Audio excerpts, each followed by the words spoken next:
What is up, bros and broettes? I'm Inkslasher, and today we probably have the most underrated weapon in Modern Warfare Remastered. I really do think that this weapon is probably the most underrated, and I don't really know why, because it's an absolute freaking beast. So today we're talking about the G3, which is a semi-automatic assault rifle, which means every time you pull that trigger, one bullet will come out, no more, no less, that simple. Now, today we're going to be talking about everything from damage profile, fire rate, to reload time, and showing you exactly how freaking good this weapon is, and trust me, it's super, super underrated. And when you really do realize how to use this weapon properly, you can really succeed with it and do really, really amazing. Before we get into the stats, though, of the G3, I just wanted to quickly ask you guys a question. What type of video do you want to see tomorrow? I've got two lined up. One of them is a story time episode where I talk about a story from my life, and the other is a little bit different. It's an Infinite Warfare tips and tricks video.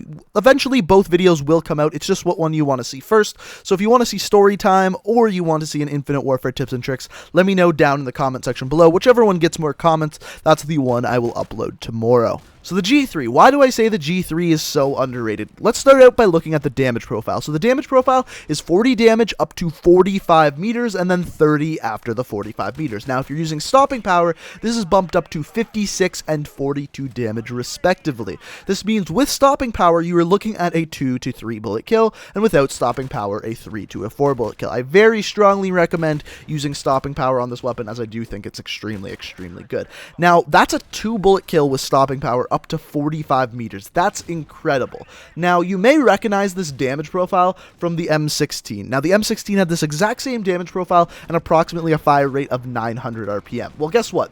The G3 has a fire rate of 1200 RPM. You may be asking, how is that at all possible with a semi-automatic weapon? The answer is they don't really put a cap on how fast you can fire this weapon. Now, generally speaking, though, a human's trigger finger can only move at about 500 to 700 RPM, depending on how good of a trigger finger you have, but absolutely there are people out there who can reach that 1000 RPM if they have a really good trigger finger or to a modded controller. So if you have a modded controller with this weapon, you literally can fire the weapon at 1200 RPM, which is 300 RPM faster than just the burst of an M16. So in just an incredibly, incredibly fast time to kill with this weapon, especially if you have a modded controller. Now, I do not recommend getting a modded controller. I believe you can get banned for using a modded controller, but even let's say you have a really good trigger finger and can fire that thing at 1000 RPM, you are still having a faster time to kill than an M16, even if you one burst someone. So that's absolutely ridiculous. The time to kill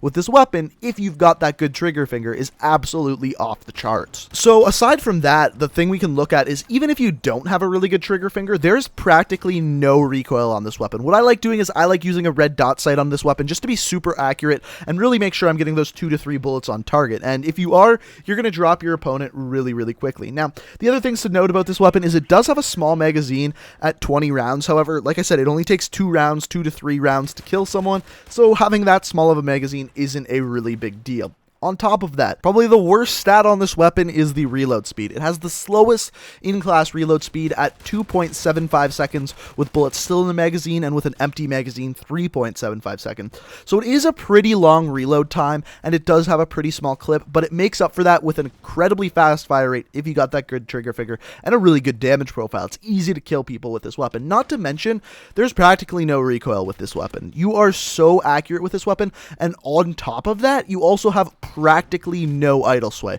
which makes this weapon incredibly, incredibly easy to aim. And that's really where the magic happens with this weapon. With low recoil, really low idle sway, and low bullets to kill, you just drop people so quickly because it's so easy to aim at them. Now, on top of that, the aim down sights time is standard with this weapon at 0.25 seconds and a sprint out time of 0.3 seconds. So why do I say this weapon is so underrated? Because everyone is always using the M16, when in reality, the G3 kills just as fast, if not faster, when you're using something like a modded controller or have a really fast trigger finger.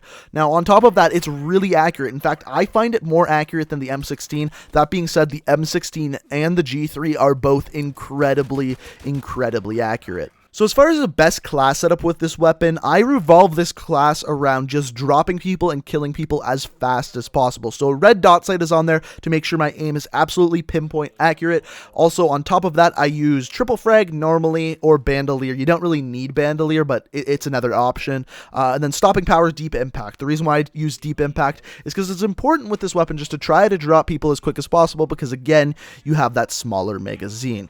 So knowing all of this, what can I say about this weapon versus other weapons that are like the god guns in the game, like the AK-47s, like the M16? This weapon, technically speaking, is actually better. It has a faster time to kill because you can fire it faster. Now, that being said, like I said, the human finger can really only move at 500 to 700 RPM, but some people are well above that. Some people have those really good trigger fingers and have really, really happy girlfriends. Or if you're a lady, you are very lucky yourself. But all I'm getting at is this weapon is incredibly good and incredibly underrated. It really does compete with the M16 and the AK-47, and those are some of people's favorite weapons and what they consider the best weapons throughout the game. So give this one a shot if you haven't already. Trust me, you will do well with it. It is a very good weapon. But if you guys enjoyed the video, found it informative, it would be fantastic if you could hit that like button. It really does help with the channel. Also, if you're new to the channel, I upload new Call of Duty videos every single day of the week, and if that sounds like something you're interested in, that subscribe button is sitting there with your name on it down below. But thank you guys so much for watching. I hope you enjoyed. You can check out my Twitch, Twitter, and Let's Play channel down in the description. Thanks for watching, guys. Until next time, peace out.